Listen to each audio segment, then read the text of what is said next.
We now come to the tribute to Sir Tony Lloyd.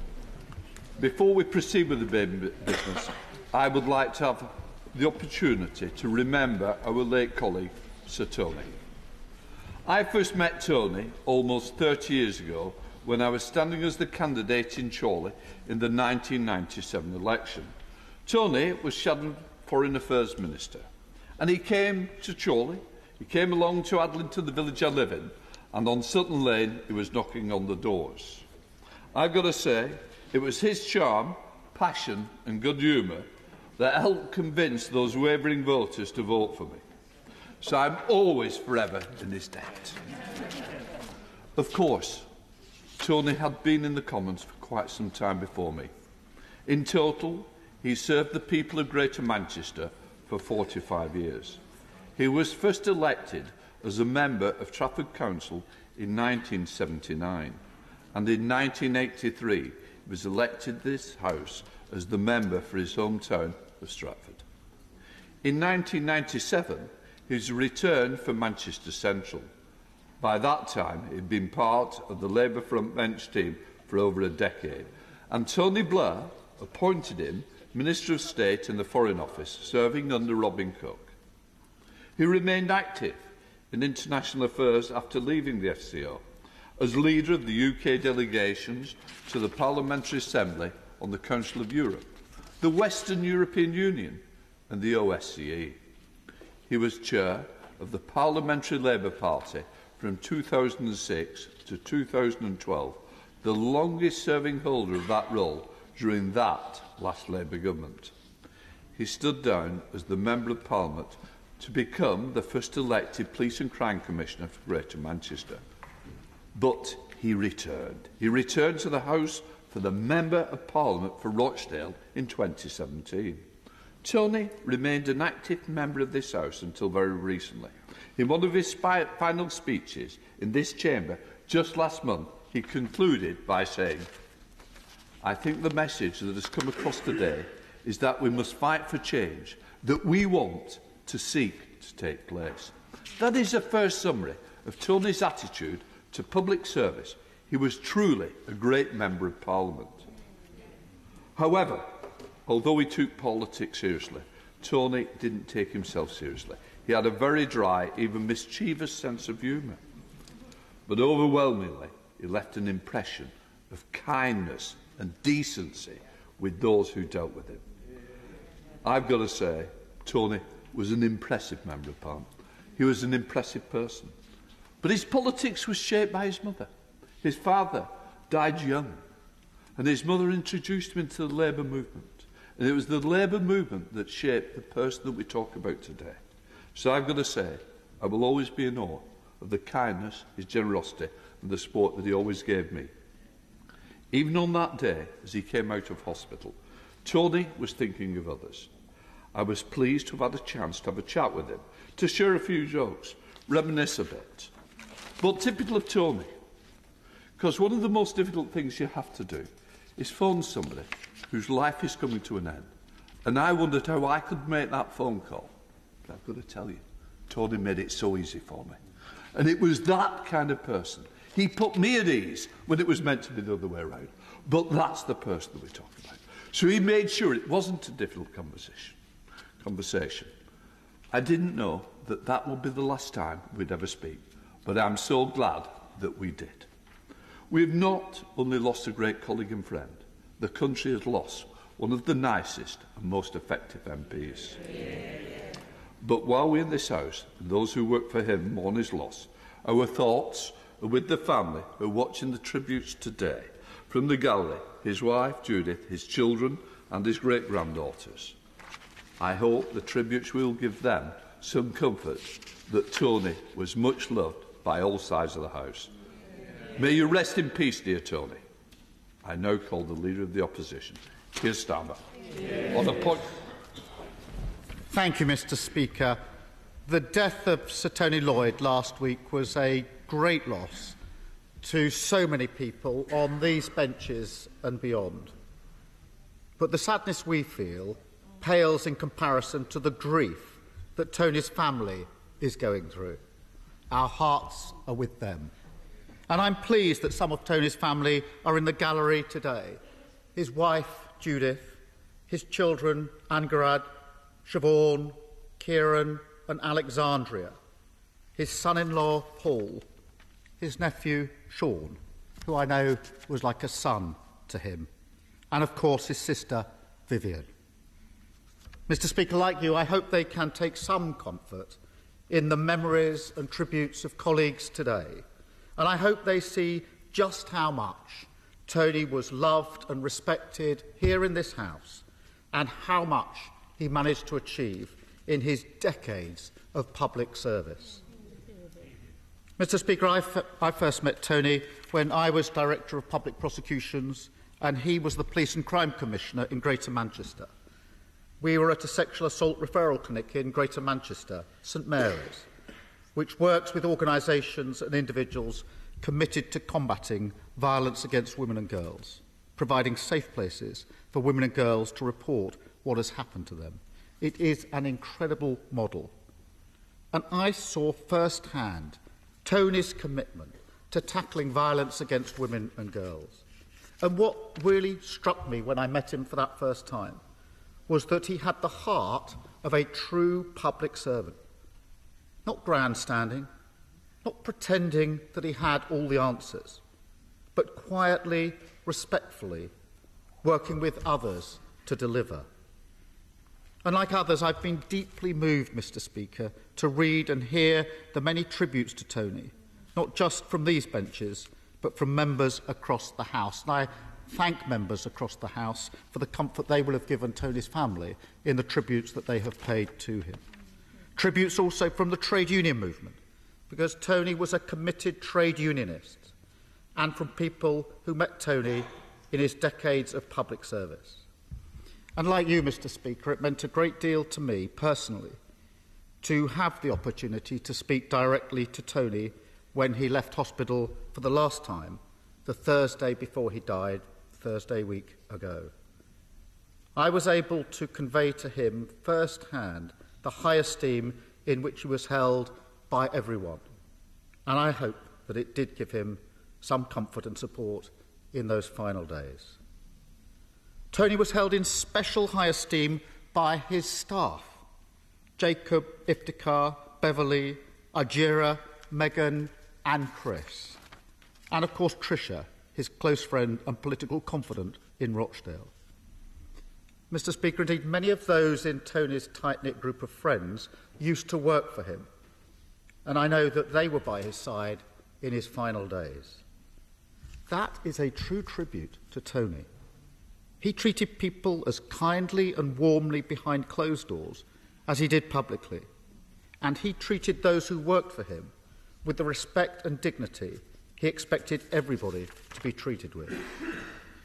And Mr. Speaker, some members of the House know that Tony followed the Reds on two fronts. He was committed to the Labour Party, but he was also a passionate supporter of Manchester United. Now, Tony and I agreed on a lot of things, Mr. Speaker, but not on that.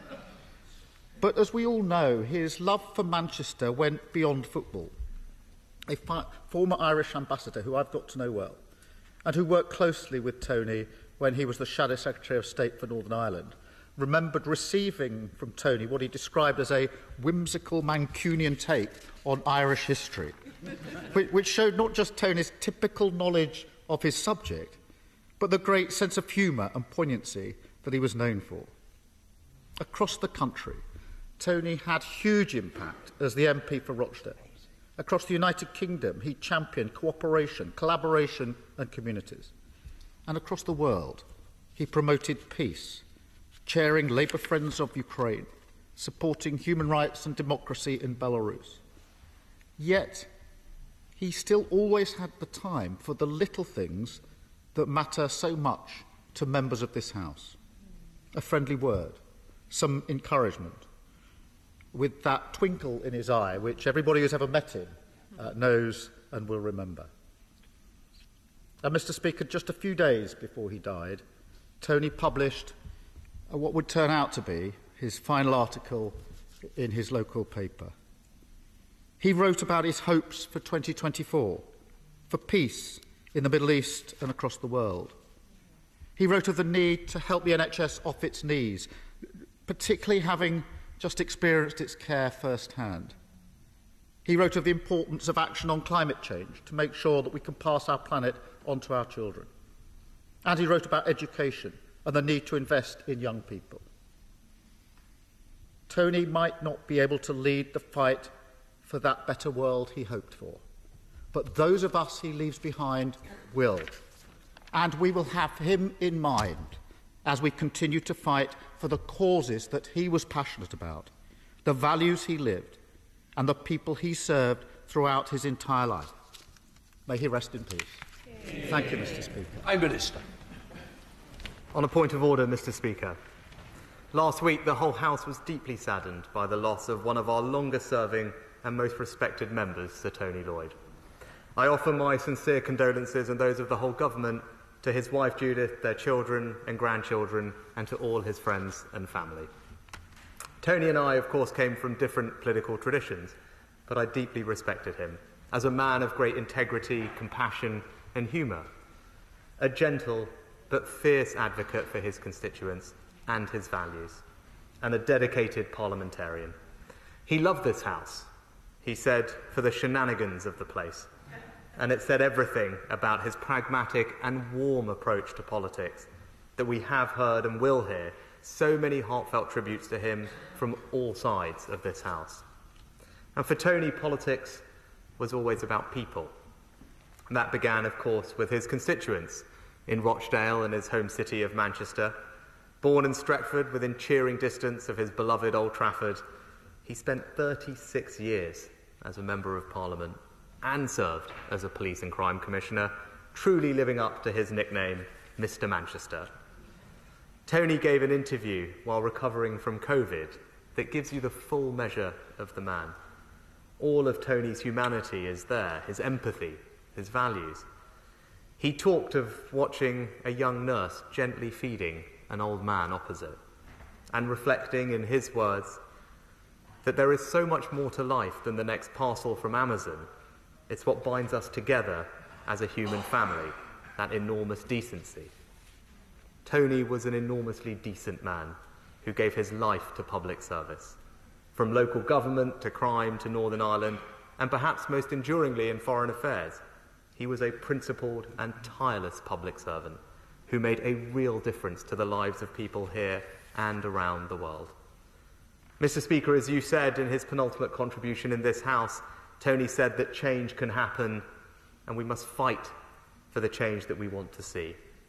From the beginning of his career right to the end, Tony Lloyd lived those words.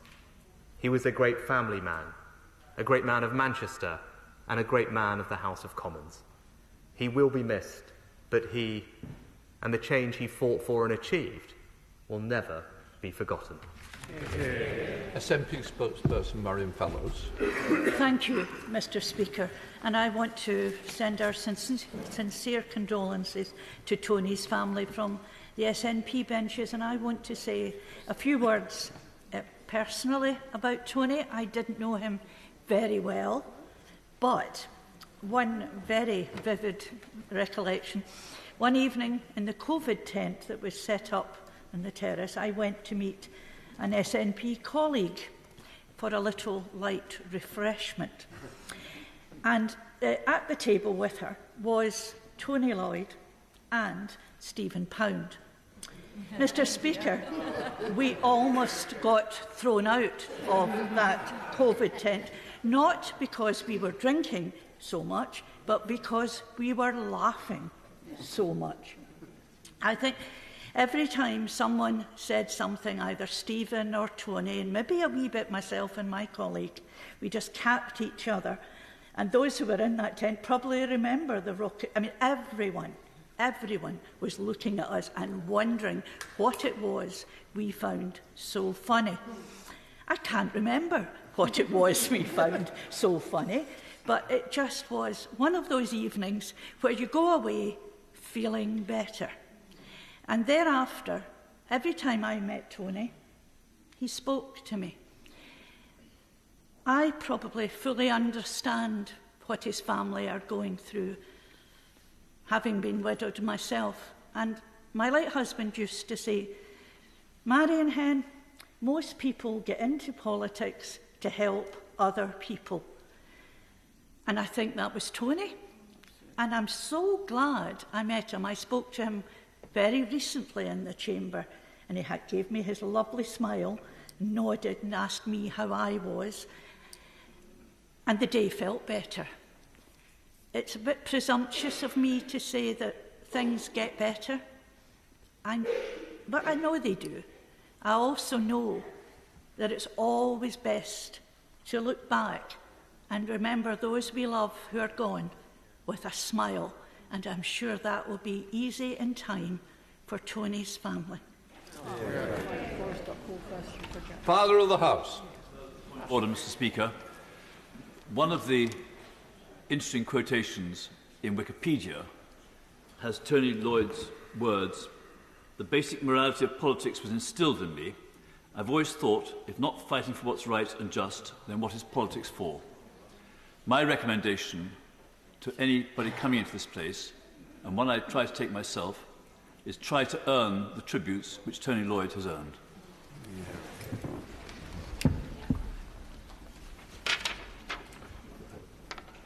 Graham Stridge. Thank you, Mr. Speaker.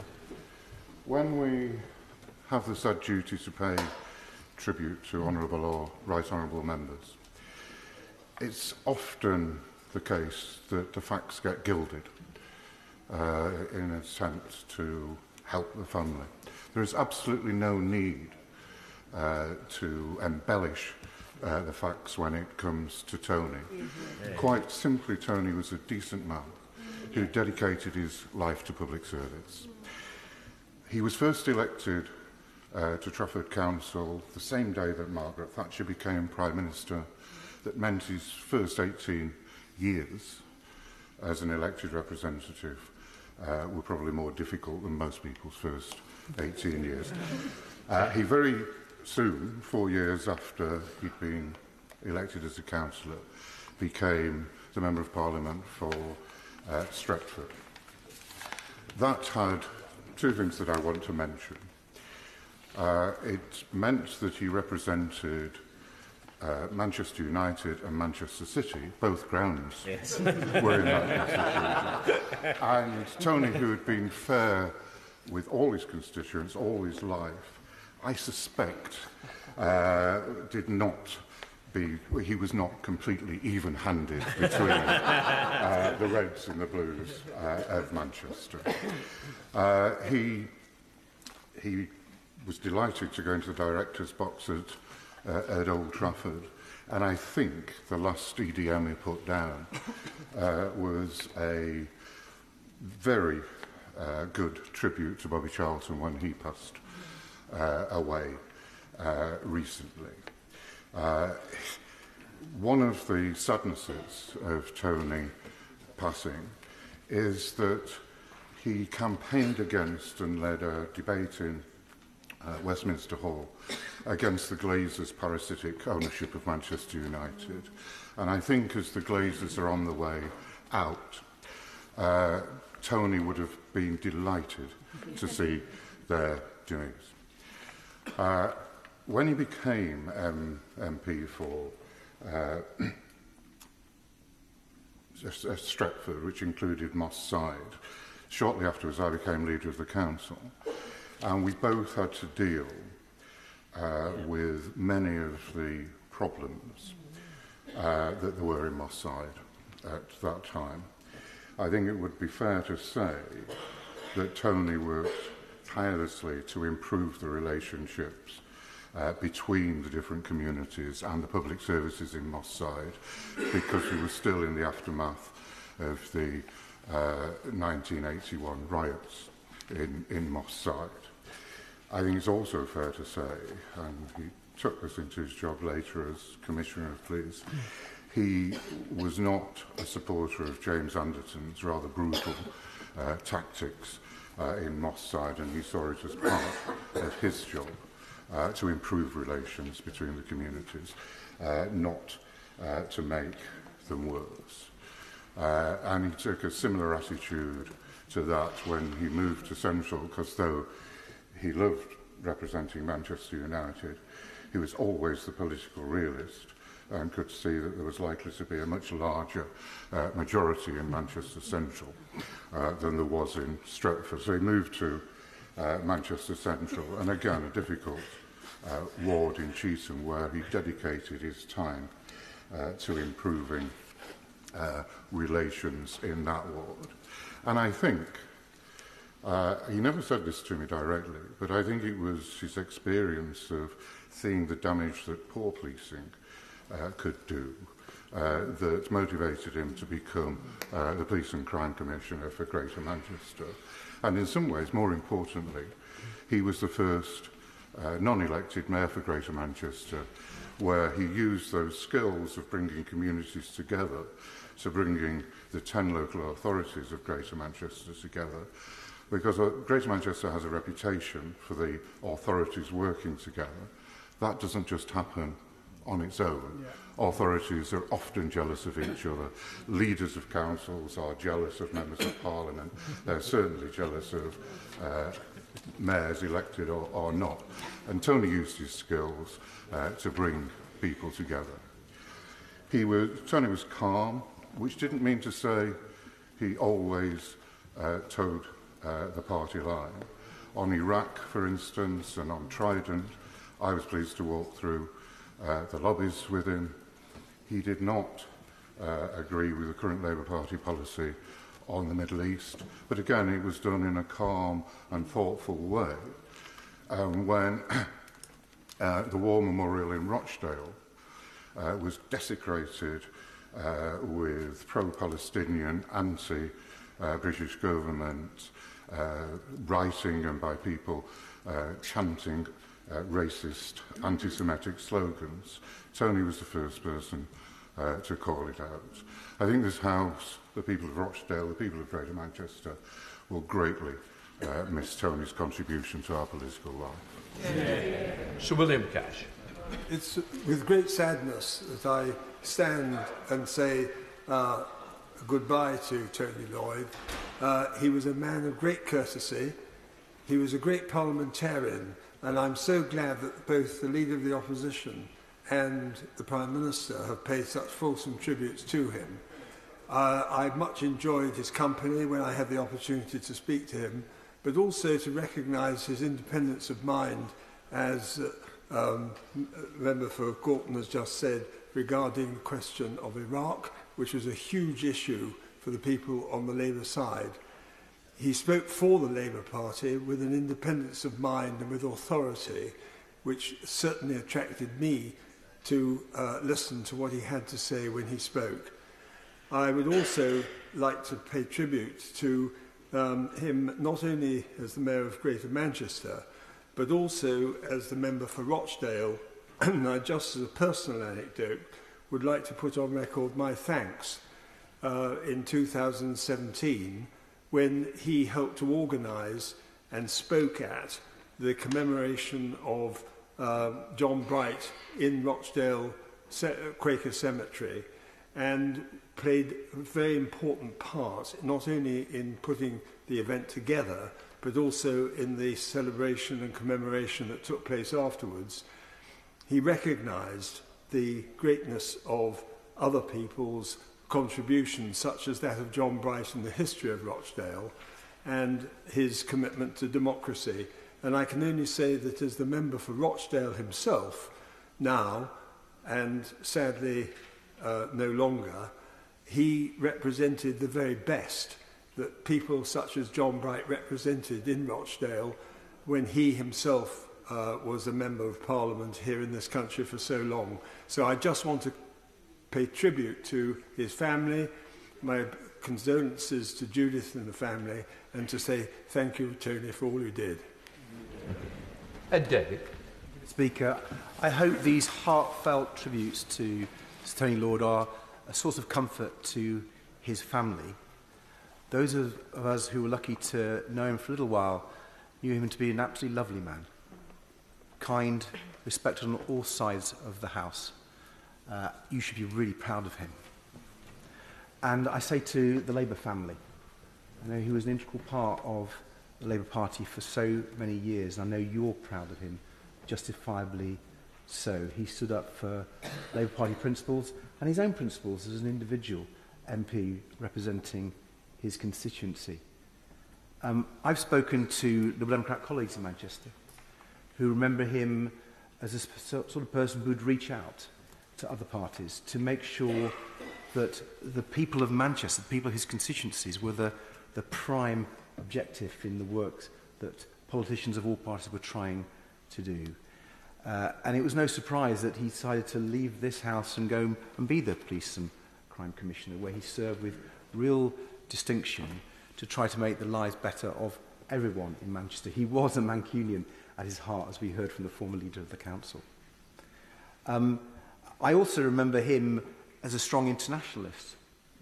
It's a real theme from the work that he did. In his last speech, I think, in the last debate in this House, he was supporting the Universal Declaration of Human Rights and standing up for that. He voted against the Iraq War. He was an internationalist and put his beliefs above everything else there.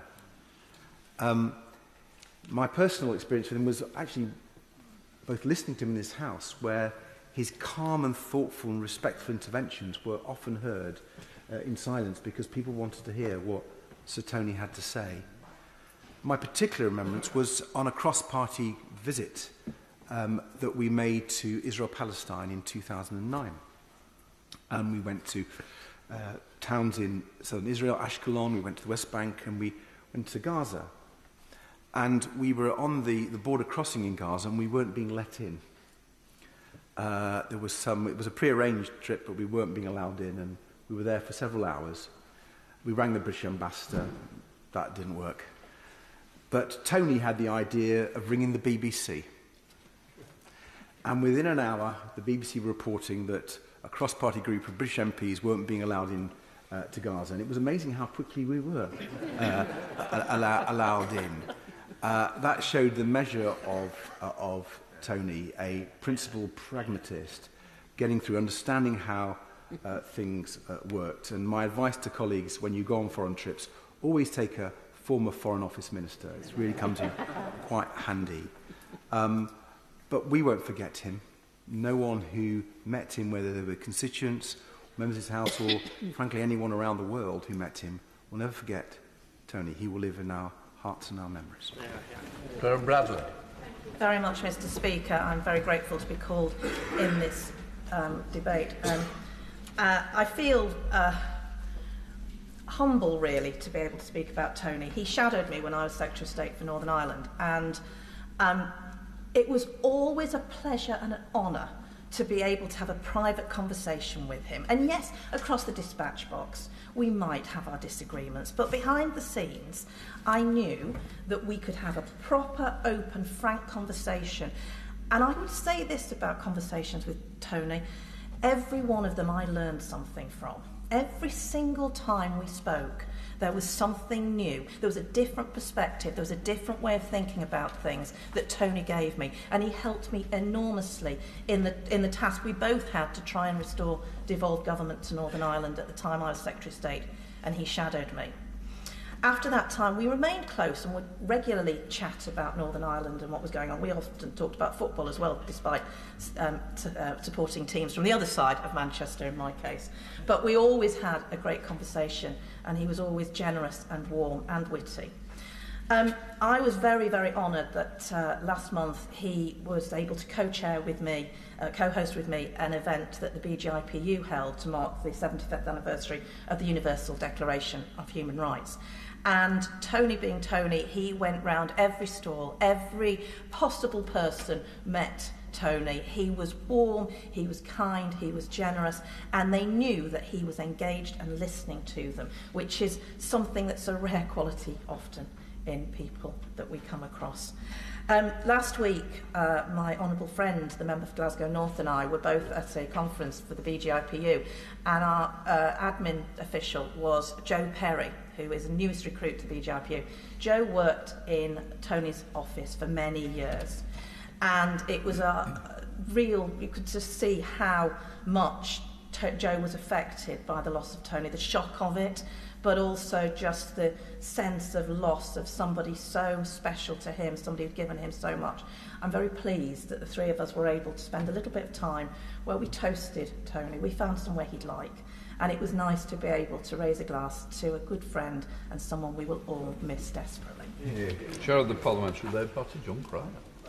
Thank you, Mr. Speaker.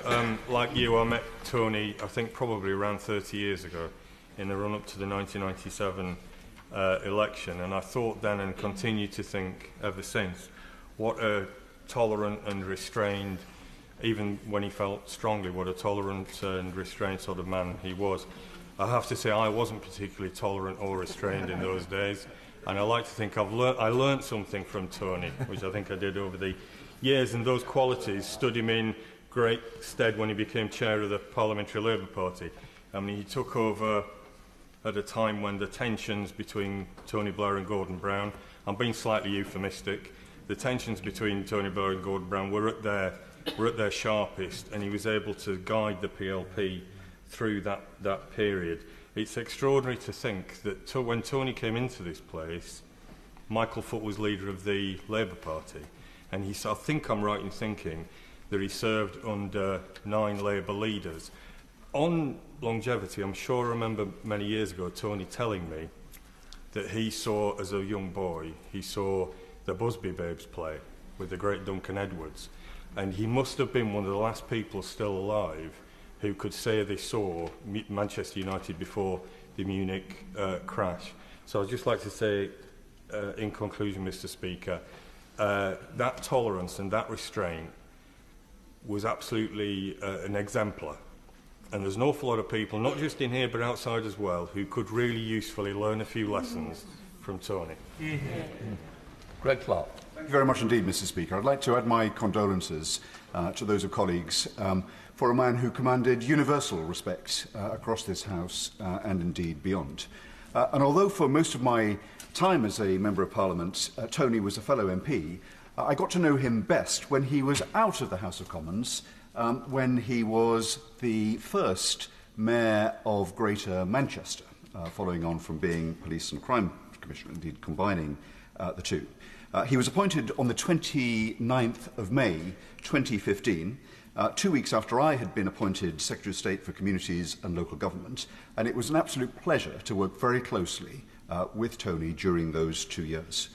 Creating the first city mayor, big city mayor outside Greater London was a big deal. This hadn't been done for many decades, and so it was very important that it should be a success, not only for Greater Manchester that was coming on to elect the next mayor, but for the whole of the country, wanting to encourage other great cities across the UK to follow this route. So the first mayor was crucial, and Tony was elected by borough leaders across Greater Manchester, and he proved to be the perfect inaugural mayor. His easygoing charm, his ability to work well not only with the 3 parties who at that time were leading the boroughs of Greater Manchester, but with a Conservative government, and the experience that he had of this place and indeed of ministerial office, built the confidence in that role of Mayor of Greater Manchester, the confidence that it could be entrusted with powers and responsibilities devolved from this place that proved to be a template not just for further devolution to Greater Manchester, but for the whole of the country. I enjoyed working with Tony during this time for his courteousness, his effectiveness, but also his tenacity, as I'm sure colleagues across the House will remember. Without his sure-footed leadership, not only the mayoralty of Greater Manchester, but those of other city regions may not have taken root in the way that they have. Tony wasn't one, as has been said, to trumpet his own attributes and achievements. But in those 2 short years as Mayor of Greater Manchester, he gave a great legacy, not just to the city of which he was so proud, but to the country as a whole. We send him and his family our sincere condolences. Barbara Keeley. Thank you, Mr. Speaker. I first met Tony Lloyd in 1988. My husband Colin and I were looking for help with putting on an Amnesty International showing of artwork celebrating the 40th anniversary of the UN Declaration of Human Rights. And I contacted Tony, whom I hadn't met previously, and then he helped us to arrange to stage the showing of those artworks at Manchester Central Library. We also managed to have a fantastic launch event at the library featuring Tony and some actors from Coronation Street. I think it was typical of Tony, the wholeheartedness with which he supported what we wanted to do with that event on human rights. Tony was the MP for Stretford at the time I became a councillor in Trafford Council. Having been a Trafford councillor himself, as we've heard, Tony was a great mentor for all of us new councillors elected when we won Trafford Council in 1995. And I can remember Tony and Judith at our Trafford Labour social events, and in particular his very good salsa dancing. Tony has a remarkable record of service as an MP in Trafford and Manchester, our Police and Crime Commissioner, Interim Mayor, and most recently as the MP for Rochdale. And of course he was the long-serving chair of the Parliamentary Labour Party. In all these roles, Tony had a substantial influence on our political life, particularly in Greater Manchester and in the North West, but more widely in his role as a committed internationalist. The final thing I want to pay tribute to is Tony Lloyd's sheer decency and humanity. I want to thank him for his friendship and support across the years, and I want to send love to Judith, to Angarad, Siobhan, Kieran, Alexandra, all the family, and Tony's staff. We will miss him terribly. Yeah. Chris Clarkson. Thank you, Mr. Speaker. I'm not going to talk for long because there are lots of people who knew Tony better than I did, but for the past 4 years I had the privilege of sharing the borough with him. I was his constituency neighbour, and a better neighbour and friend you probably couldn't have asked for.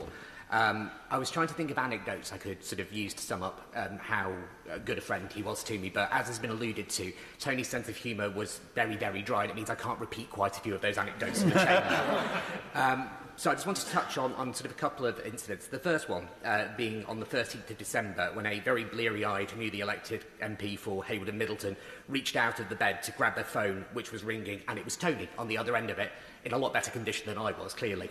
And he said, I think we should probably get together so I can get you up to speed. I mean, this was the man who'd just been through quite a tough election, and his first thought was getting his constituents' needs dealt with, because obviously there'd been a transition in the other side of the borough. And there's a lovely story that goes off the back of it, but it's not repeatable, so get me in strangers later. But I have to say, I mean, that was the mark of the man. I mean, we're talking about the spirit of cooperativism that is Rochdale. Tony embodied that. And that service never really waned, even when his health did. Most recently, I spoke with him one-on-one at the Holodomor commemorations. I mean, Tony did fantastic work with the Ukrainian community, especially in our borough. And we were stood there in the freezing cold, as you do. And I was close enough to him at that point to ask about how his treatment was going. And he started asking questions about how I was doing, personally. He was just so sanguine about it, and he just kept going. I mean, we were exchanging casework pretty much up to the last. This was a man who gave his all for something he really cared about. He was a parliamentarian, but he was also a fantastic local community representative. We use a lot of superlatives in this job. We talk about things being awesome and big and grand. A word that carries still a lot more weight for me is good. And Tony didn't just do good, he was good. Yeah. Andrew Gwynn. Thank you, Mr. Speaker. A lot's been said about our friend Tony Lloyd, the service he gave to the people of Greater Manchester over his long and distinguished career. Trafford Councillor, MP for Stretford, MP for Manchester Central, Police and Crime Commissioner for Greater Manchester, the Interim Mayor of Greater Manchester, MP for Rochdale, Minister, Shadow Minister. We can rattle them all off. Tony was a friend, somebody who I will miss greatly. And I first got to know Tony at the 1992 summer Young Labour residential. I was young once. And I'm billing it as a residential. It was actually in Manchester. It was at the GMB National College in Whalley Range. It's now my honourable friend's constituency office, the member for Manchester Gorton, as the Muslim Heritage Centre, but back then it was the GMB National College. And we had a number of MPs from across the North West region and beyond coming to talk to all these eager young Labour activists, a little bit dejected because we've been through a general election we should have won, and of course we didn't, but the rest was history. And Tony didn't just come to the college and chat to us youngsters. He stayed with us afterwards. Everybody else disappeared. They had more important things to do.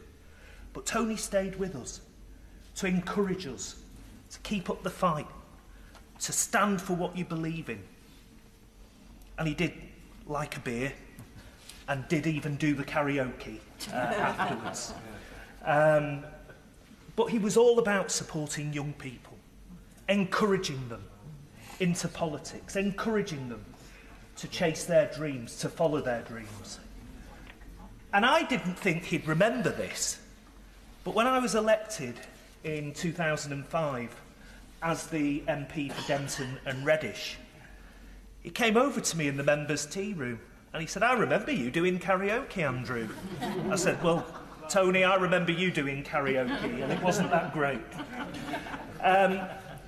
We served together over the last 19 years in this place. We sat in the shadow cabinet together, and he was a great shadow Northern Ireland secretary, really believed in reaching out across the communities and ensuring that you bring people together. He fought for internationalism, whether it was the people of Colombia, whether it was the people of Palestine, or the Kashmiri people that I've done a lot of work with Tony in his role as MP for Rochdale. He was a socialist, an internationalist. He believed in social justice. He was an exceptional public servant. He was both a gentleman and a gentleman. God bless you, Tony. And thank you to Judith, the family and the staff for sharing such a lovely man with the Labour Party. Thank you. Anthony Bagnall. Thank you, Mr. Speaker. I'm deeply honoured to be able to speak, as I served with Tony on the Trade Select Committee for 3 years. And he was always there to give this young upstart some pretty good, impartial advice. He was kind, generous, always had a balanced view about what should and shouldn't be done, had the best interests of Parliament at his heart, and it was an extraordinary service to Parliament and an extraordinary example to any young member entering this place. I wrote to him last year when he fell ill, and in the midst of his treatment he sent me back a letter, not complaining, not uttering anything about his own personal circumstances, but just saying how much he missed being in this place and how much he was looking forward to getting back to here. And I saw him a few months or a month ago, and I was so pleased to be able to have just a last word with him and say what an extraordinary example he was to so many. And I did think back about what would be an acceptable anecdote to tell, and at one point went up to speak to him and said, "I'm a bit stuck, Tony. I've got a constituency engagement coming up, and I'm not entirely sure what the funny story is that I'll be able to tell, and whether or not this happened to him or it was one of those apocryphal stories." He looked at me and he said, "Well, how about this one?" And he said, "I had a couple of constituents come and see me in Central Lobby, a mother, a father, and a son. And they were standing in Central Lobby as the division bell went, and the doorkeepers and the police were all shuffling about, and the father said to the mother, 'What's that? What does that mean?' And the boy, out of nowhere, says, 'It means one of them's escaped.'" I think that was his gift to me, was a good sense of humour, and now it's passed on to all of you to use at your association events. He was an extraordinary man. I am so pleased and fortunate to have ever been able to meet him, and I send my very best to his family. Abdul Khan. Thank you, Mr. Speaker. I want to begin by saying my thoughts are with Tony's family who are there in the gallery, and also with his staff, past and present. I know many of them will be mourning a man who made a great impact in their lives. I knew Tony for well over 25 years as a colleague and a friend. We both, of course, shared the two red idea that we both had. and I can say one of the Reds clearly is coming up nicely, and I hope the football team also gets better. The other thing I shared with Tony was actually the community relations, the work in the whole Greater Manchester, and I really find him absolutely incredible.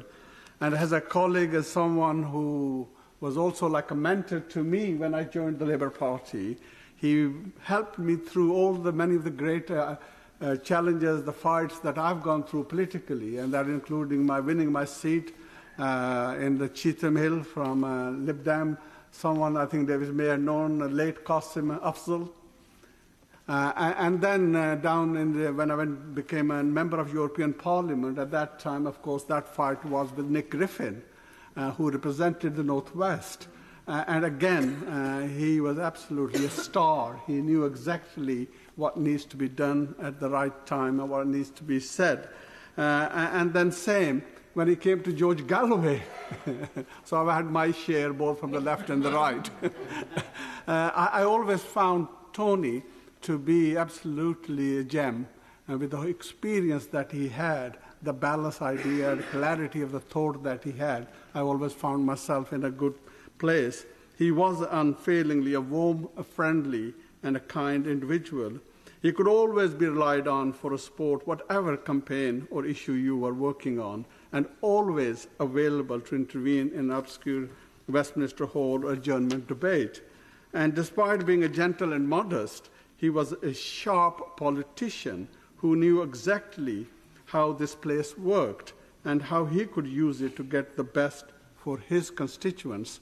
And I know that because Tony represented Whalley Range, which is in my constituency now, even now there are long-term residents who fondly tell how he sorted their housing or their immigration or whatever issues that they had. So some 30 years ago, they still remember Tony. As a councillor, as a member of Parliament, Police and Crime Commissioner, interim mayor, Tony touched the lives of everyone, I would say, in Greater Manchester. He'll be missed here in Parliament, but most importantly, he'll be missed by people back home in Manchester and Rochdale, who he never missed the opportunity to champion. May he rest in peace. Thank you. Sir Graham Blady. Thank you, Mr. Speaker. I'm very grateful for the chance to participate in this. Tony was a calm and decent man and a gentleman. When I was elected in 1997, I was one of two Conservative MPs in Greater Manchester, and in 2001 I was one of one Conservative MP in Greater Manchester. And Tony, right from the start, was one of those who helped to set the tone for the way in which we all, regardless of party, work together in the interests of the city and the region. It was something I always valued enormously. And I think it's an example to all members to think of how we serve the wider public, not just our parties or our own interest. Oddly then, the other thing that I wanted to say in giving my condolences to the family and paying tribute to Tony is that I then came across him again in particular in 2010 when I was elected chairman of the 1922 committee and Tony was the chairman of the PLP. And there we both were in our respective party roles, but also finding ourselves working together, perhaps more often than I'd ever expected. And that's something I've found since with his two successors in my time as chairman of the 22. And I always valued his advice. It's remarkable how often he was able to give advice from his experience in dealing with the PLP, and just giving me a little bit of experience guidance then as the new boy looking after the 1922 committee. He will be missed, and I think he sets an example for us all, which I hope will be followed. Thank you. Gregory Camp. Mr. Speaker, I wish to pass on my sincere condolences and sympathies to the family of Tony on his passing. I got to know Tony Lloyd just after his return, Mr. Speaker, to the House here in 2017. And then when he was appointed Northern Ireland spokesperson for the Labour Party, a very senior member of the Labour Party, whose ultimate responsibility it was when that person was coming to Northern Ireland was to meet with the innocent victims of terrorism. And despite my best efforts to get that person to meet them, Tony came to me and said, I will meet them, Gregory. And I said, thank you very much, Tony. I arranged a meeting, and it was the first time I had been in a close proximity to Tony in a meeting where there was a small group of people as opposed to the chamber. And initially I felt deeply touched by his empathy and how he listened to the trauma of many people who'd suffered at the hands of terror, and how he very calmly and patiently responded to each and every person. And I deeply appreciated that. But what struck me even more, Mr. Speaker, was after he finished his term as Labour Frontbench spokesperson on Northern Ireland, and he no longer had that responsibility, he sat behind me here in the chamber, tapped me on the shoulder one day and said, Gregory, I would like to meet those people again.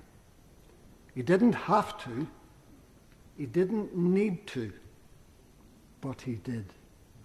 And again he showed and demonstrated his empathy. And Mr. Speaker, I was reminded this morning in preparation for these few words that all of our mortality is something that at this occasion we should be reminded of. And as the old book says, what does God require of us?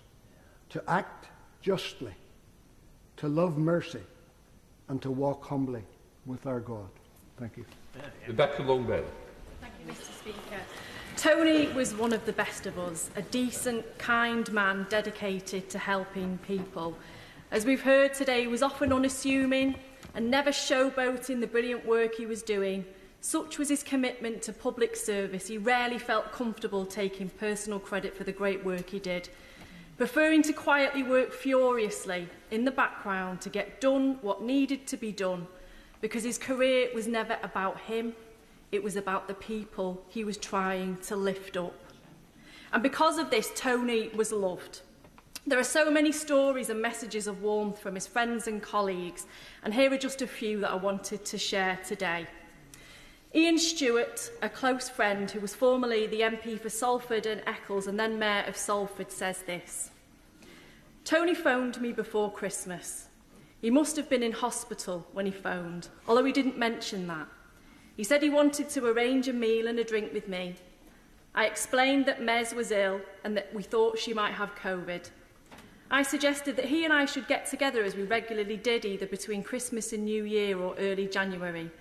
He agreed, but then calmly said he loved me and Mez and that I should let her know that.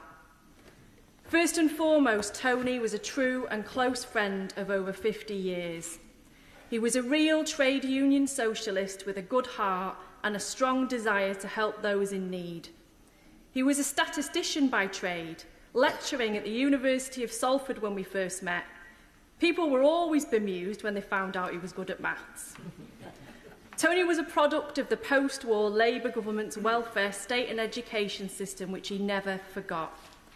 I ran his campaign to become the chair of the Parliamentary Trade Union Group. I ran his campaign to become the chair of the Parliamentary Labour Party. I had great respect for him as a politician and dear friend.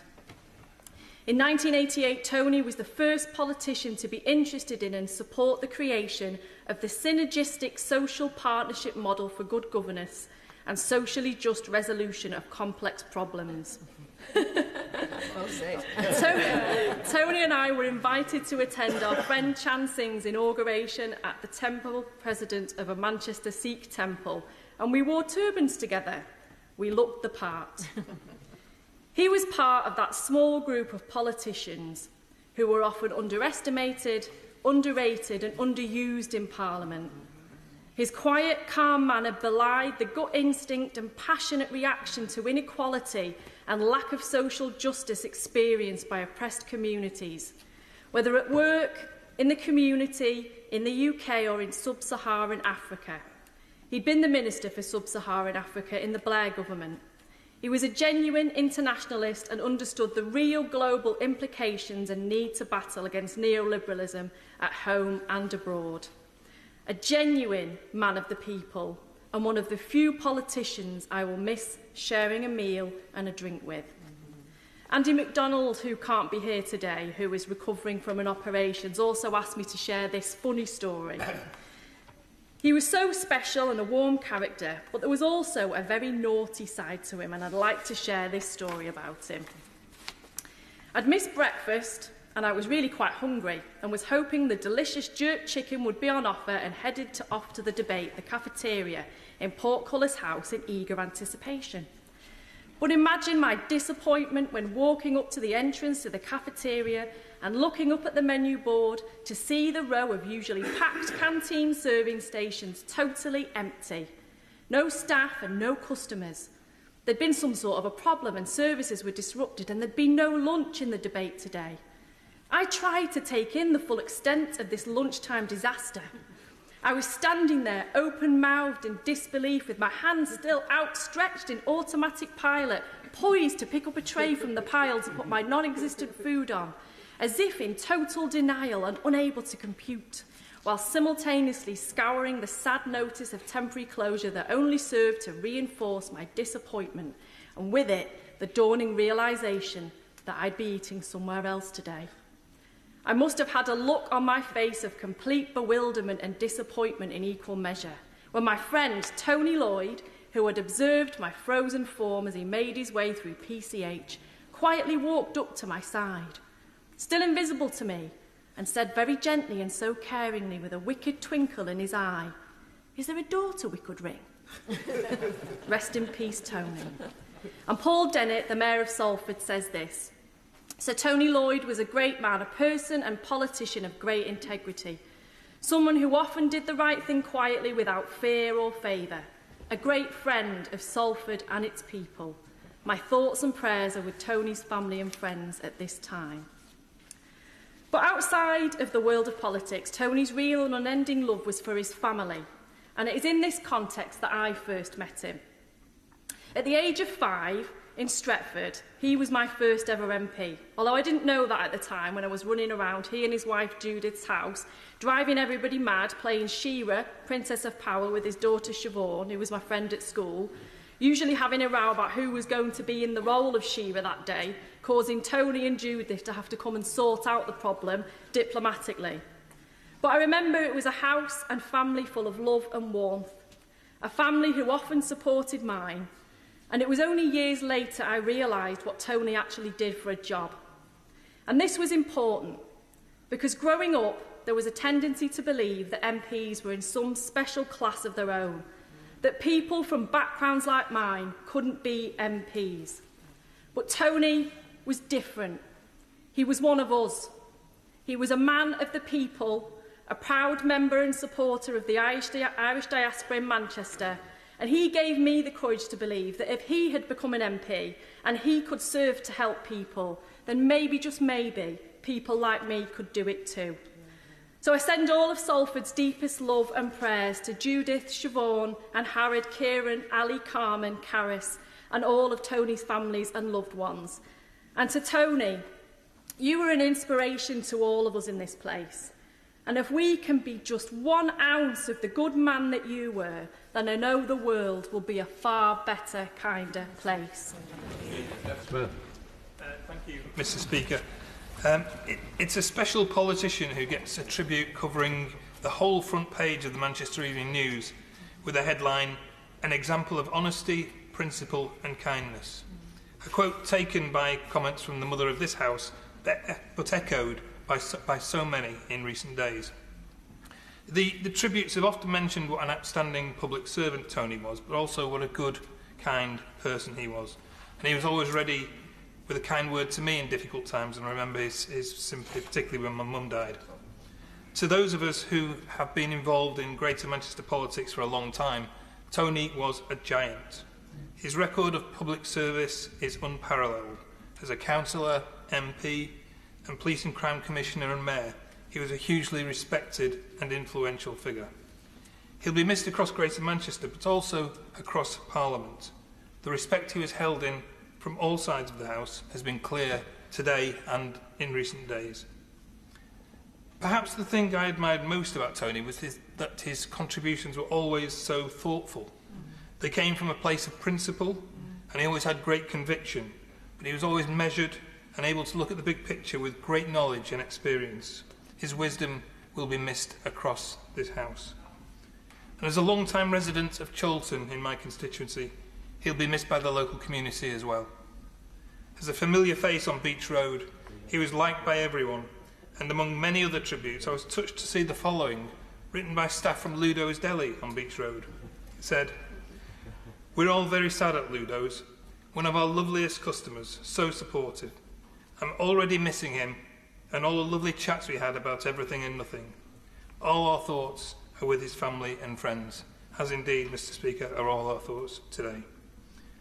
And finally, he'll be missed by his friends in the bowling green and the other pubs in Chorlton, where he'd like to chat about politics or Manchester United over a pint, and especially by his colleagues in our local Labour Party, who admired and respected him so much. Yeah. Debbie Abraham. Thank you, Mr. Speaker. It really is so sad that today we're paying tribute to our dear friend and colleague and my neighbour, Tony.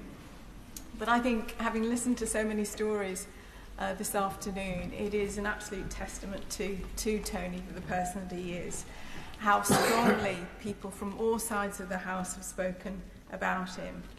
And I hope that this provides some comfort to his family and his staff as well, who I know loved him so much. I think one of the things that sticks out is not only the enormous impact that Tony had on British politics, but also in terms of the high regard that he was felt, and that's quite unusual in this place. What has really stood out for me is that almost everyone has said and had an individual story, but also mentioned his kindness, and I absolutely agree with that. My recollections were quite as a new MP, the kindness that he showed to me coming into the House when he was PLP chair. But then as Police and Crime Commissioner, he'd organised a round table on violence against women and girls, and he'd invited me to come along because he knew it was something that I was so passionate about as well. And again, the empathy that he showed to the women that were there for their experiences. His help with a constituency case of a mum who'd lost her son by murder, and the way he was with her, it was quite remarkable. And then most recently, and we knew that Tony was poorly, but I was really keen to organise a Parliamentarians for Peace event, which thank you, Mr. Speaker, for that. And as soon as I sent a message around, he was the first to respond, to say, yes, we must do something, I'll be there. Unfortunately, he wasn't able to be there, but I knew it came from the place that he absolutely wanted to do that. Tony was the embodiment of politics as public service, deeply humble, conscientious and compassionate. And he worked tirelessly in the interests of his constituents, not for himself. As a constituency neighbour, I know the work that Tony put into his work in Rochdale. And he just called me before Christmas, because as I say, we're neighbouring MPs, because there was a particular issue and he needed my help on that, and wondered whether the wording of a letter was just right. And the way he was so collaborative, it was quite special. Tony wasn't interested in politics as a game or a sport. He was passionate about changing lives, and our politics being the vehicle to do that. I will always think about his own poignant words when speaking to a young constituent. For me, politics is about all people. It's that sense of human solidarity that matters. If it's not about making people's lives better, don't be a politician. So I ask all colleagues in Tony's memory to redouble our efforts to making people's lives better. Rest in peace, Tony. Yeah. Thank you, Mr. Speaker. I first met Sir Tony about 10 years ago, and similar to comments made by my constituency neighbour from Denton and Reddish, I was young once, and I was at the time active in Young Labour.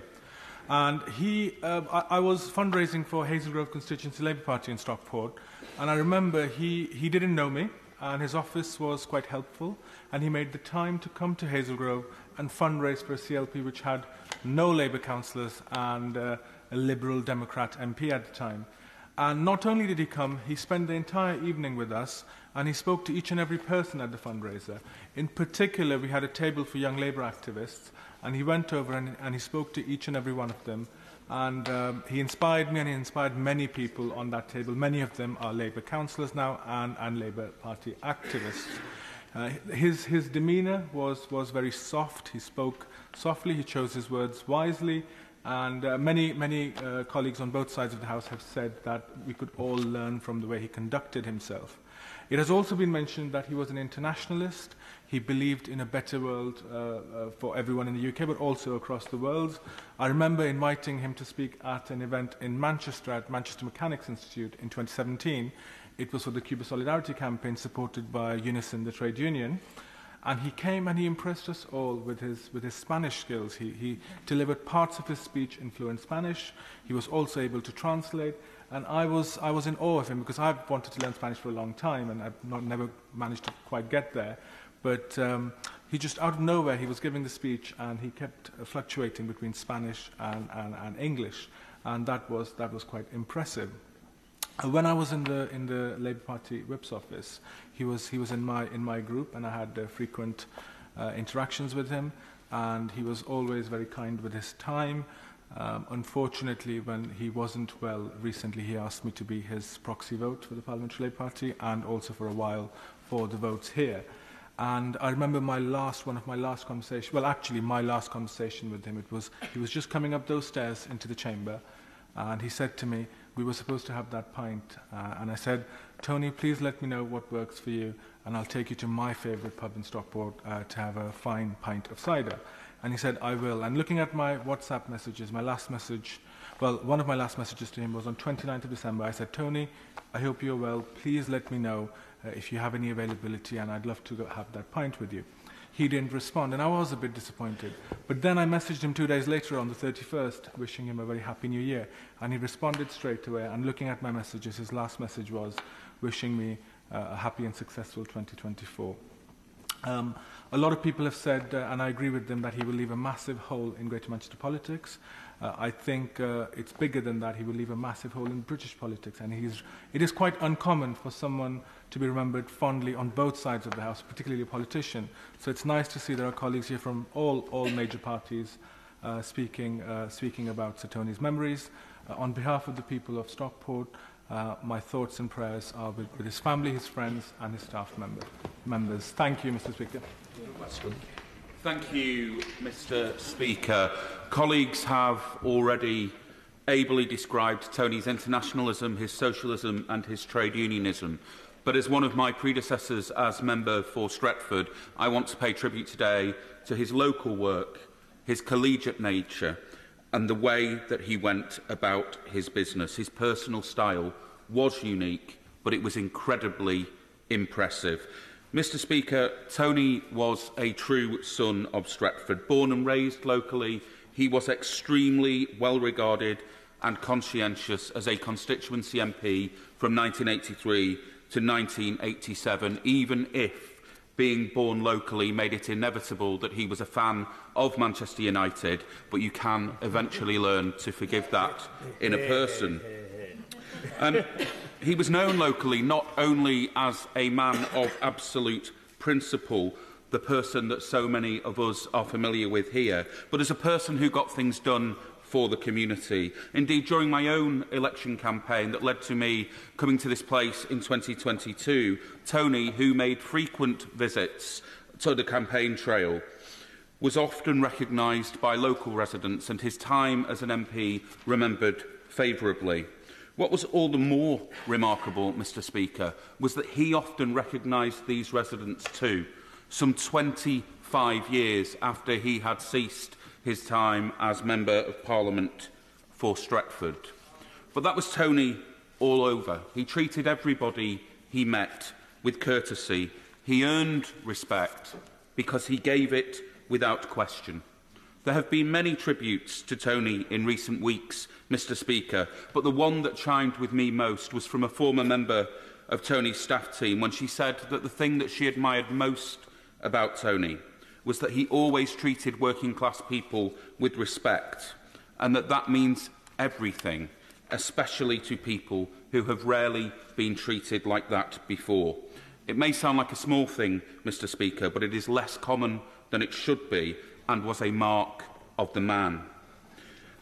I guess in total, Mr. Speaker, I'd known Tony for almost 20 years, but it was when I became the group leader on Trafford Council and Tony was the PPC and then the interim mayor of Greater Manchester that I first saw him in action. That was, as we have heard, an incredibly tough gig. But Tony went about it with his usual inclusiveness, and he was truly exceptional, a famously international person who knew that when all was said and done, for real working people, all politics was local. He understood too that crime was a working class issue, which is what had driven him to become the PPC in the first place. He cared about the people and communities he served, and that shone through, whether in this chamber, in his constituency, or indeed having a pint with him in the beach in Chorlton with our mutual friend, Councillor Thomas Robinson. That spirit of public service shone through. Mr. Speaker, Tony's approach to serving people was the same as his approach to supporting colleagues. Human solidarity, that quiet word, that nod of encouragement, that message to keep going, the phone call that he made to me in November because he'd heard that I was having some issues in the constituency, just to check that I was okay and to make sure that I felt supported. We've heard similar from the member for Haywood and Middleton, and it is something that he also extended to my own mother when she was facing a tough election campaign in 2016, and I know that I will always remember the phone call he made to her at 4 a.m. in the morning, having got the number from Judith, to offer her congratulations on her re-election. He really was an outstanding man, and if I think of the word that I think sums Tony up the most, it is that thoughtfulness, Mr. Speaker. He was an exceptional parliamentarian. He was an outstanding community politician, but above all, he was fundamentally a thoroughly decent man. Thank you, Mr. Speaker. We've heard much about the many roles that Tony played in his time in politics, whether the many roles in this House and in the Labour Party as Police and Crime Commissioner, as Interim Mayor of Manchester. Tony Lloyd was a champion of the underdog, someone we could all learn from and someone who I absolutely looked up to. He was a great friend of mine from his time as Shadow Secretary of State for Northern Ireland, and as a newbie in this place in 2019, he helped me navigate the corridors and the strange rules that govern this place. The chair of the PLP talked about his tolerance and restraint. Well, I can tell you, Mr. Speaker, as Shadow Secretary of State for Northern Ireland, during a very difficult period in our politics, we put those qualities to the test many, many times. In the many meetings that I was in with Tony and other political parties in Northern Ireland, there wasn't much tolerance or restraint on display, but he was there to calm us all down.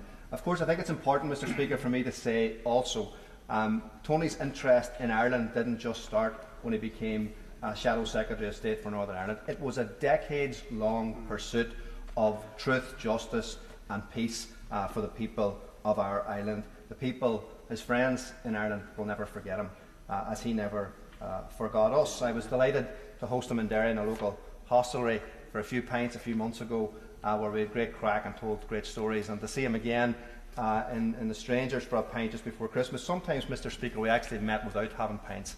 But one of the things that stood out to me in those occasions, and the many occasions I saw him since he got sick, we all knew he wasn't well.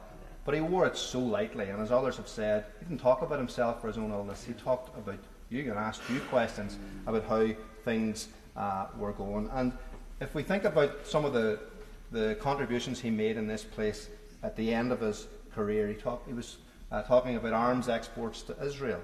He was talking about Rwanda. He was talking about and advocating on behalf of private tenants who were not being treated properly. An advocate for the voiceless to the very, very end. I want to extend our sympathy and love to Tony's family, friends, and all who loved him from the people who I represent on our island. Arish J. Goro, and may you rest in peace. Oh, Mike Kidd, I think you've got an announcement to make. Thanks, Mr. Speaker. I've got 1,000 stories to tell about Tony, having met him 40 years ago as a member of the Fianna Porrick Pipe Band in Stretford doing an Armistice Day. But we'll save them for strangers, hopefully, later. My sympathies for Judith, obviously, whose work carries on as the member for Longford in Trafford. But Tony was an active member of the Catholic community here in Westminster, and Father Alexandra has asked me to convey that the Catholic Mass tomorrow night in St Mary the Undercroft at 6 p.m. will be for the repose of the soul of Tony, and that all will be welcome. Brinsman. Thank you, Mr. Speaker. I met Tony when we became corridor neighbours after his 2017 election, but I knew of his reputation and was somewhat in awe of that. Indeed, when I worked with him, my Irish Mancunian aunt, Margaret, messaged me to say, "You're working with our Tony," and she was so proud and then told everybody in Middleton about my great rise. 2018 was a difficult time in the Labour Party, in our country and in Northern Ireland, but he assumed the role of Shadow Secretary of State with, as we've heard, his usual calm, professionalism and guiding political principles. Knowing my interest in Northern Ireland, he brought me into the team. Now, it is still a mystery to me when I actually became Shadow Minister for Northern Ireland. There was no announcement. There were certainly no tweets. I'm not even sure, really, the Leader's Office at the time really knew that we went from 2 to 3 people in that team. As we've heard earlier with the aforementioned Steve Pound, I became part of a trio. What a time. Again, maybe stories later. But Tony wasn't going to let a bit of procedure or indeed convention get in the way of some pragmatism and what he thought was needed at the time. He needed and he wanted to have a woman in that team. He was a great supporter of women's equality, and it was such a great pleasure to work with him at that time. And wherever we went, whoever we met, whatever difficult discussions we had, and there were many, with all political parties, it was exactly the same. We met with the political parties, as we've heard. We met with those victims of the terrible violence in Northern Ireland that people experienced and are still struggling to get some justice for. We met with campaigners for a new and different Northern Ireland. We met with the Irish government. We met, as we have heard, with those Tory ministers and had really difficult but always respectful conversations. He was exactly the same in all of those meetings, with all of them. Calm, informed, respectful and ultimately really wise. Now, sadly, there aren't always enough people interested in this place, in the affairs of Northern Ireland, so we often had a lot of downtime between debates. We were often here quite late when everybody else had gone on to do other things. So we had a lot of time doing that and travelling, and I learnt so much. And I've not met most of the family, but I do feel I know about them. We shared the great deal of love that we both had for our families. And once I remember waxing lyrical, as I'm sometimes wanting to do, but won't do now, about asking his advice about how best to be a good MP, how to use Parliament. Should you stay on the back benches? Should you take the front bench position? Should you go on select committees, PMBs? What should you do best? He stopped, he raised his hand, took a sip of his pint, and he said to me, "Can you do joined up writing?" And, Mr. Speaker, I can. So I said, "I can." And he said, "There's always a job to be done in this place for people who can do joined up writing." And what he meant by that was you have your clear focus on your constituents. There's a job to be done there that he did really well. But after that, you do what you feel is right for you and where you think you can make the most difference. But also enjoy the great privilege you have. I will really miss him for that sense of fun, for that mischievousness, for his great wisdom and friendship, particularly over the last couple of years when he was ill. And as we seem to have all spoken to him and had text in the last few months, so that phone bill must be very high. Tony had no intention of dying in those last conversations, but I also know from the work that he did with me on assisted dying and the right of people to choose their moment of leaving, that that choice to be at home with the love of his family would have been a really important one. So our main thoughts are with the family and close friends. Thank you for sharing. May he rest in peace. Just to explain to our friends opposite, the reason so many of us love and respect him is because actually for us he was one of the finest socialists and trade unionists we've ever met. But if he was here, I think he'd be saying, look, why aren't you celebrating one of the best attributes he had, which he was possibly the best political plotter any of us have ever come across. It was always plotting for a cause, and it was usually the right cause. And I remember when there was the plot that made him the chair of the trade union group in Parliament, and that was because at that point in time, the then Labour leadership maybe were not as amicable, well, always looked upon, the expression was they always looked upon the trade unions as that uninvited uncle at the wedding that turned up every now and again. And what Tony became was the bridge between the trade union movement and the Labour leadership at that time. And actually it held our relationship together with that movement overall. And then there was the plot to make him chair the PLP, to oust Anne Clewes, if you remember.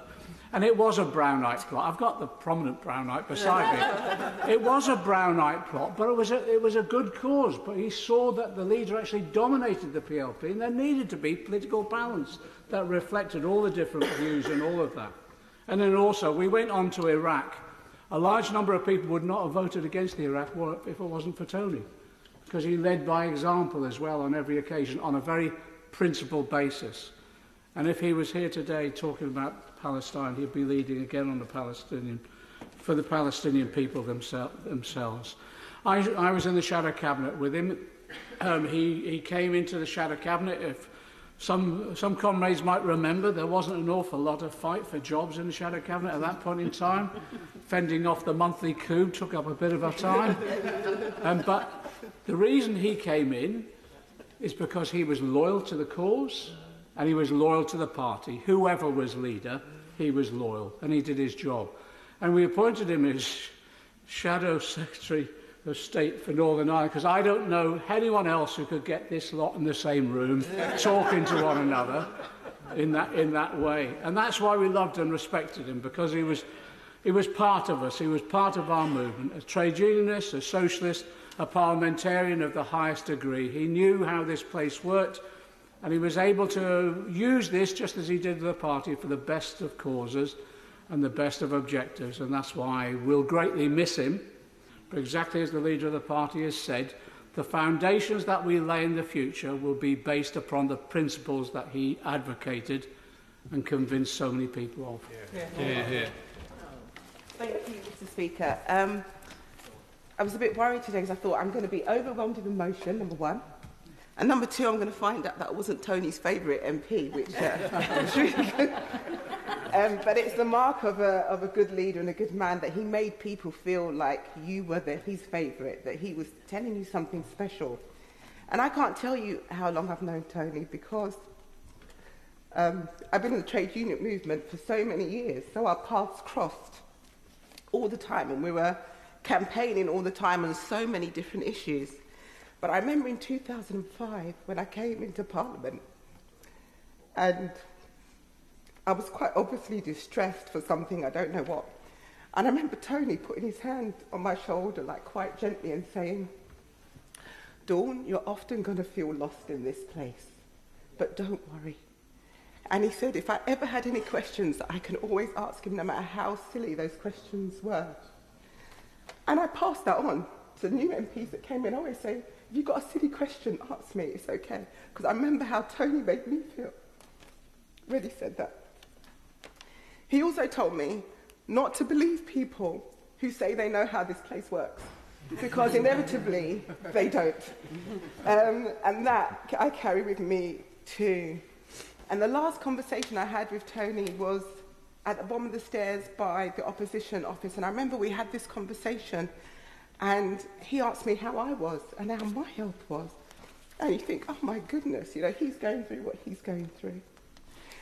And then I remember sending him a message, and that me and the member for Neath, who I know can't be here today, but she really would want to be here today, we felt quite lost. We didn't know what to do and how to portray to the family.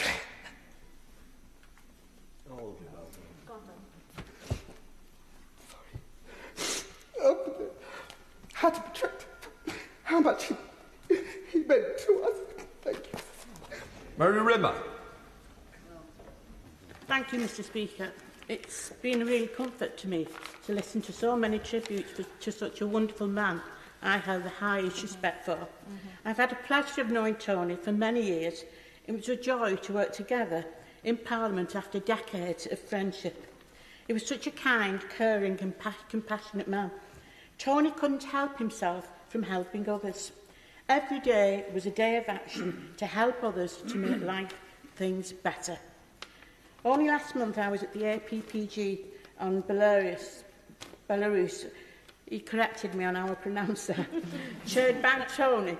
He was fighting as passionately as ever for a free and democratic Belarus just last month.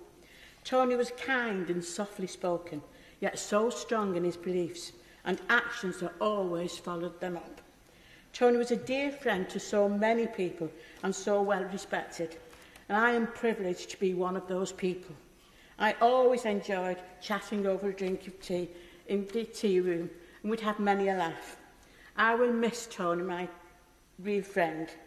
And God bless Tony, and God bless his family. And may you have taken the same comfort that I have had here today, listening to so many well-deserved tributes.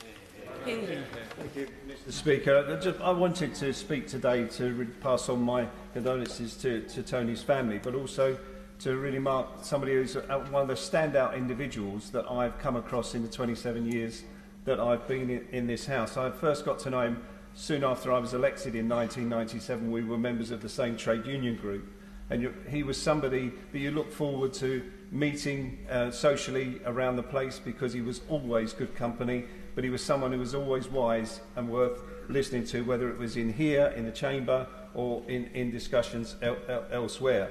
And I think perhaps when I got to know him best was when I joined the Parliamentary Labour Party Committee, when he was chair of the PLP. And, Mr. Speaker, you'll remember, and those of us who were here at the time, what we went through at that with the expenses issues that where MPs came under considerable amount of criticism. And Tony's leadership really came to the fore there. His calmness and his ability to influence what was going on really was exemplary. I used to sit in the committee, and we would have the civil servant, I won't name him, who had been invited to set up IPSA, who came in to talk down to us, I have to say. And Tony was very calm, as always, and I have to say I wasn't. And I always thought that Tony, in his negotiations, went away and said, look, if you don't negotiate with me, I'm going to set him on you. But his personal skills really got us through that time, and I remember that time very well.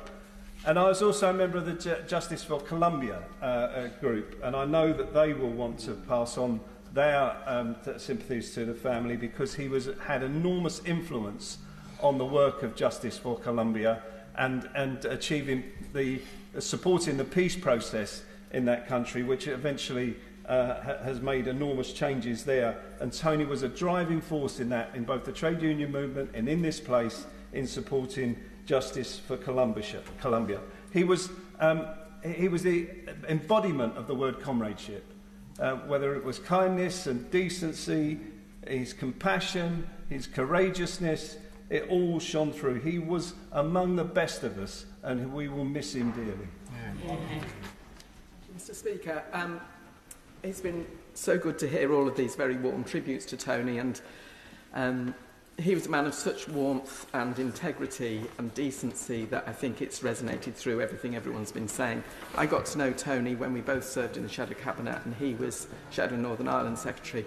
What really struck me, two things that I would say really. One is, people have said it, the time he would take to listen to people and to consider some problem you were grappling with and to give very wise words of guidance. But also, you know, the degree to which he cared about people so passionately. So for his constituents, you know, he worked tirelessly for them, but also very genuinely for the people of Northern Ireland. And I think that has rung true this afternoon. So I'd just like to express my condolences to all of his family. Chris Stevens. Thank you, Mr. Speaker. I think what makes politics interesting for the people out there are great characters, and there is absolutely no doubt at all in my mind that the great Tony Lloyd was a great character. Any time you met Tony and you left Tony's company, you always walked away with a smile on your face, because there was always some witticism that he had left you with to think about. He always made you feel better about yourself and politics. I remember Tony always talking to me, not just of his great love for Greater Manchester, but his love for the city of Glasgow, and of course his other beloved football team, Celtic Football Club, who he insisted was Glasgow's #1 football team. Well, as a Partick Thistle supporter, I can only say to you, Mr Speaker, he was nearly correct in his summation. But he was very proud of his Irish roots, as I am and many others are across this House. And as has been said, his work in Parliamentary Friends of Columbia, I think, where he was the leader for so many of us in this House on raising that particular issue. And I still remember, Mr Speaker, I think we always have to learn from each other. And one of my first conversations with Tony was in the vital importance of a constituency office keeping tabs on the full moon dates across the year. And we all know why, don't we? We can never share it publicly, but we all know why. Full moon dates are a vital part of a constituency office work. Can I say, I'll always remember this great man, this great friend. I hope the WhatsApp messages between me and him are between us and no one else. But can I say to his family, to our Labour colleagues, our comradeship and our love are with you at this time as we remember the great Tony Lloyd. Jim Shutt. Speaker, it is a pleasure to make a contribution, and ever mindful of those who have spoken. So on behalf of fellow DUP colleagues and myself in the House of Commons, I'd like to express our sincerest and deepest condolences to Tony's wife Judith and his 4 beloved children and adored grandchildren, some of who are in the House today. Tony's rich service in this House first began in 1983, some 41 years ago, just 2 years before my service started as a councillor in 1985. And it's been well documented and rightly lauded by members.